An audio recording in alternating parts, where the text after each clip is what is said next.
Salut à tous, Pat Beau pour la chaîne Black Raven. Ça va être ma vidéo réponse au RPG Week numéro 38, la création des personnages. Je sais que j'ai sauté une couple de semaines, je vais probablement y revenir plus tard. Je ne ferai pas nécessairement tout dans l'ordre. Pourquoi le 38, la création des personnages? Ben, j'ai écouté les réponses qui ont toutes été faites à date, puis je trouve que c'est très intéressant. Il y a à peu près personne qui a exactement la même manière de procéder pour faire ses personnages. Puis c'est la beauté de la chose, c'est qu'il n'y a pas de mauvaise façon puis de bonne façon. Tant que ça convient, ça fait le job. Puis la plupart, tous ceux qui ont donné des réponses à date, c'est pas mal du monde avec qui je joue ou que j'ai eu la chance de jouer. Puis on procède pas de la même manière, mais au final, ça donne un personnage, c'est ce qui est important.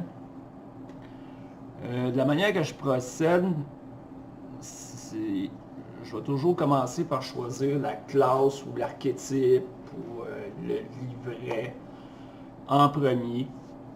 Ça va toujours être comme ça.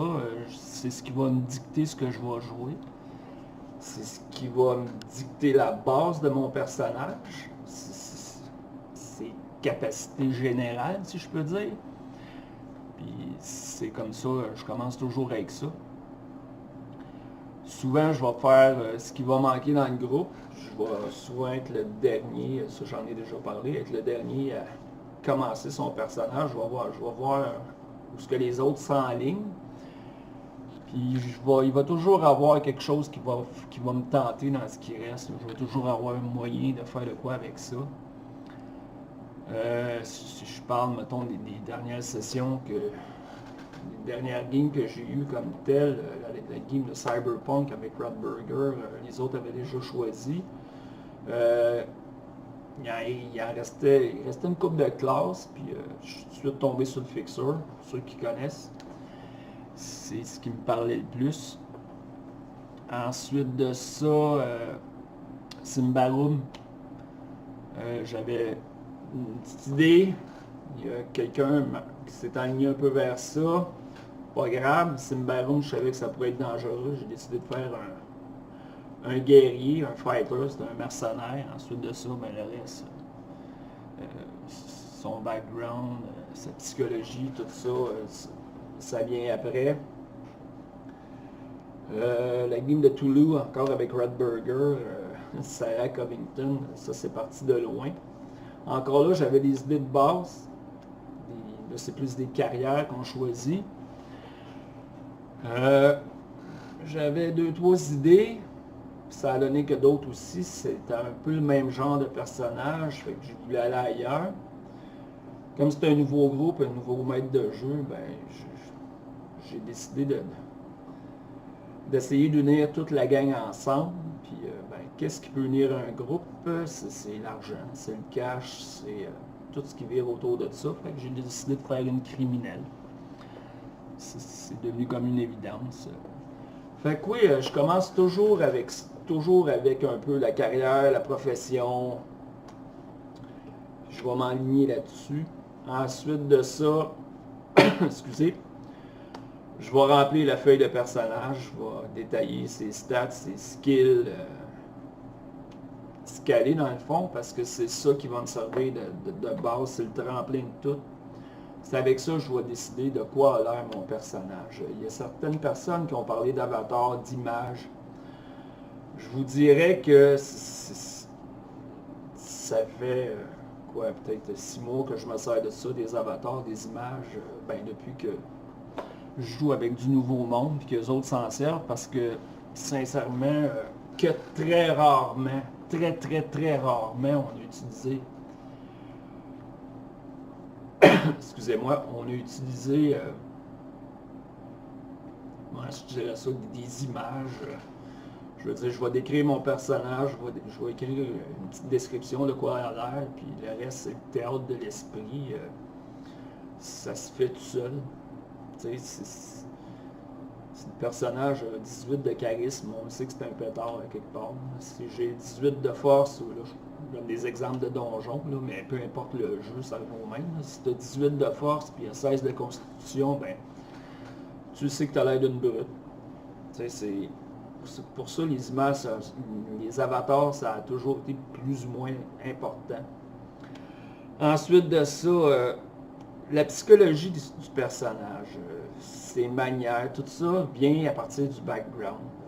Ceux qui me connaissent savent que je suis bon pour trouver du background, puis souvent je me laisse aller. Puis contrairement à d'autres, le background, je trouve qu'il y a deux manières de voir ça, le background d'un personnage. Oui, le maître de jeu peut l'utiliser quand t'en donnes gros, ou il peut pas. Moi, personnellement, ça ne me dérange pas parce que, à la base, le background du personnage, il me sert à moi. C'est ce qui va définir ce qu'il est. C'est très psychologique, ses manies, tout ça, ça vient de là. Puis ça, c'est basé sur une réalité, c'est la vie de tous les jours. La personnalité d'une personne, ça se cristallise avec le temps. Puis normalement, quand tu deviens jeune adulte, ta personnalité est déjà développée, est déjà là. Puis ça vient de tes parents, ça vient des expériences que tu as eues enfant, ado.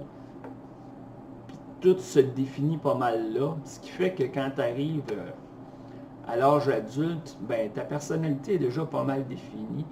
Puis elle ne changera jamais vraiment beaucoup.